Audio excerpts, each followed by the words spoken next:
Brunei, China, and Japan. Among other things, Senator Alan has advocated for a better life for poor Filipinos.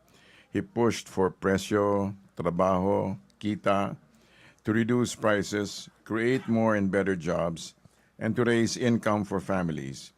He was also the primary author of the RA 10648, also known as the Eskolatan Bayan Act of 2014.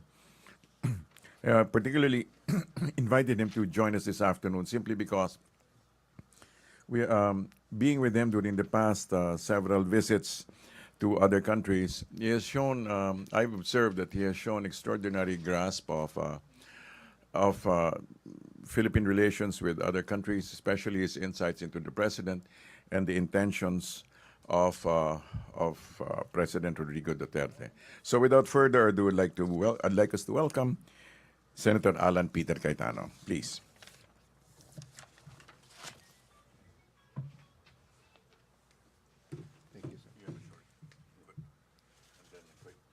Magandang hapon po sa inyong lahat. It's a honor and pleasure to be here to you, but medyo sentimental lang. Kasi 14 years ago, on this day, I brought my dad to the airport to go to the US for a checkup, but it turned out that he needed a transplant. And dito yung opisina niya sa baba. But I haven't been here much, but it's a pleasure to be here. But this time, rather than challenging news, are good news. Yes, for some of you, it's a roller coaster, but I still believe it's good news. So if I can start in just a short introduction. Through God's grace and mercy on our nation, President Duterte's diplomatic initiatives have been highly effective and is immediately bearing fruit. And we expect that this will continue in terms of delivery of projects, funds that will be a product of goodwill that he has worked for, because it seems that the one-on-one diplomacy is one of the things that the president has mastered or is a natural in.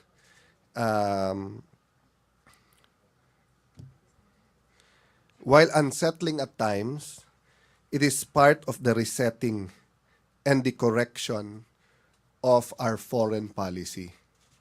Talagang pagka inaprut mo ang isang policy, and especially foreign policy, there will be giant ups and downs, no?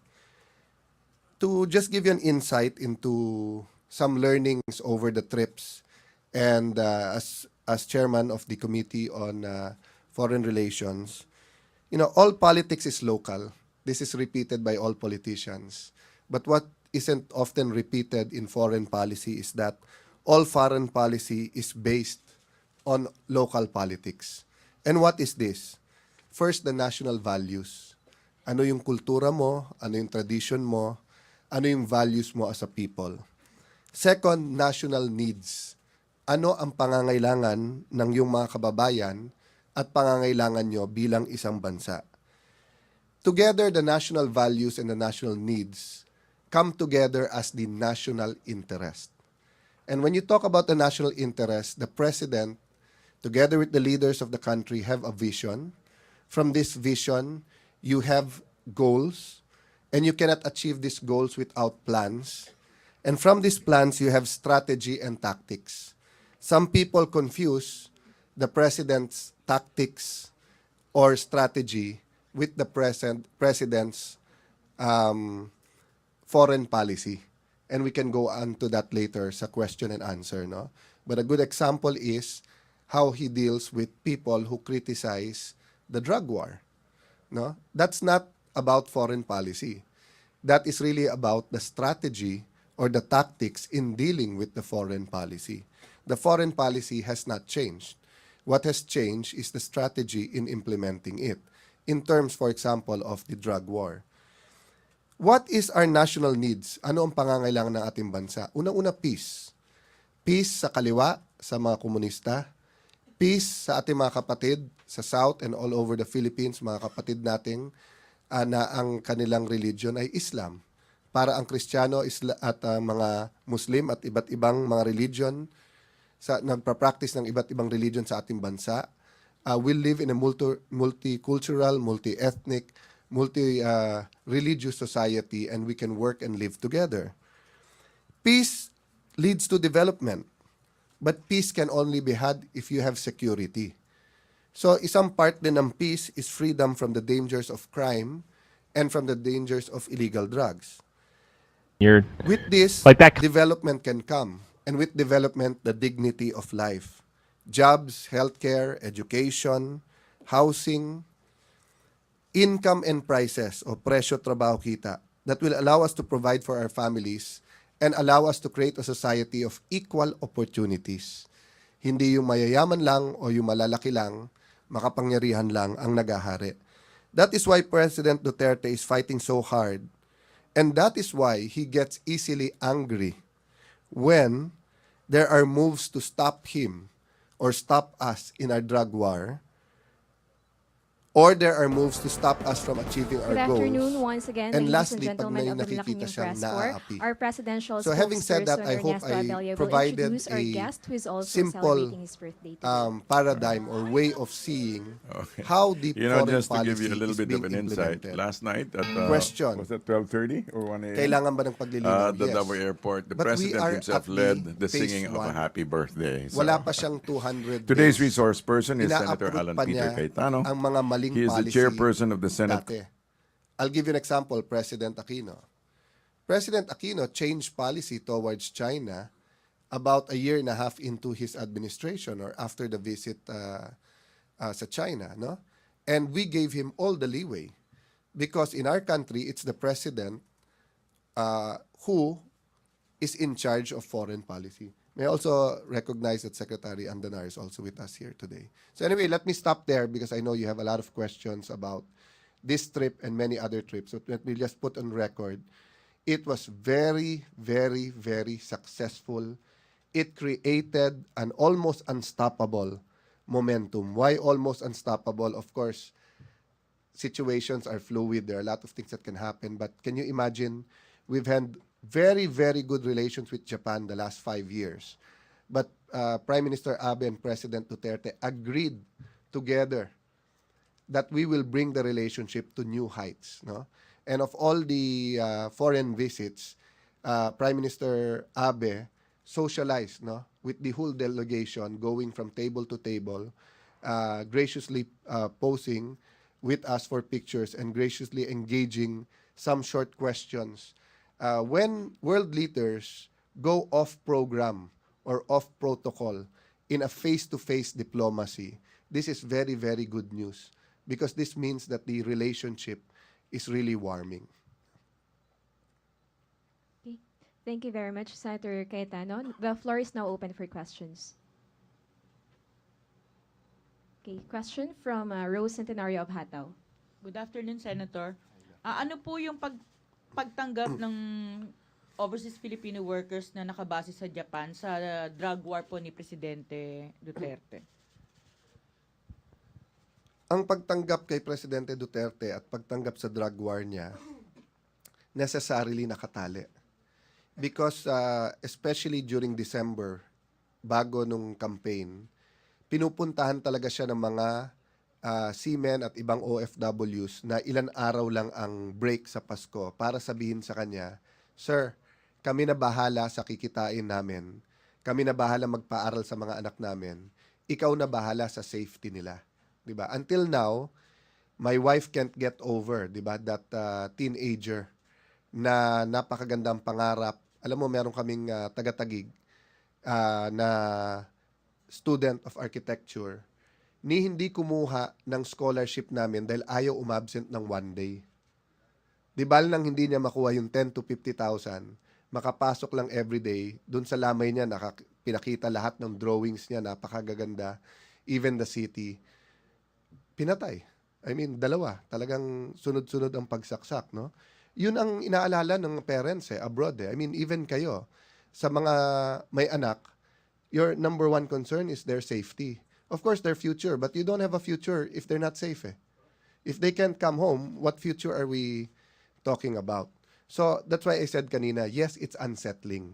Meron talagang mga arguments sa human rights, ano yung paraan, But dun sa question that should we fight drugs? Yes. Should we declare war on drugs? Yes.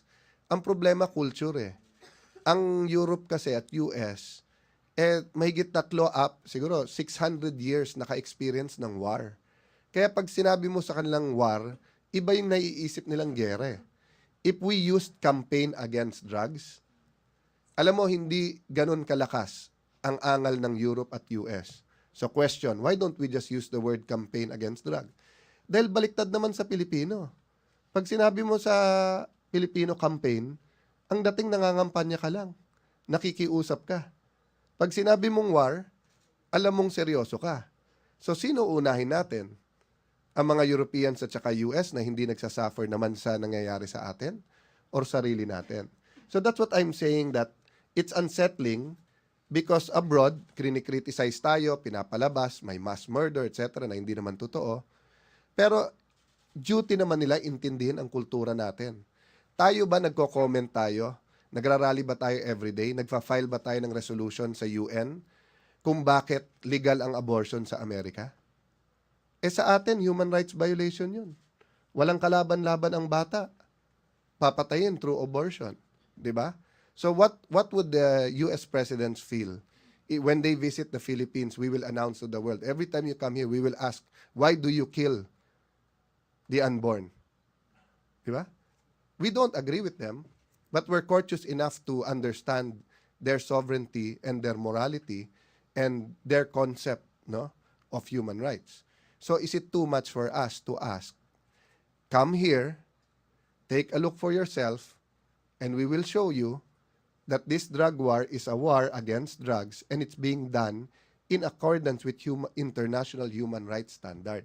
But if you tell us to change our language to suit you, that will not help our campaign here. So that is the reality, ladies and gentlemen. Again, it's unsettling to others, but that's the reality. Next question from Raymond Tinaza of Bombo Radio. Microphone, please.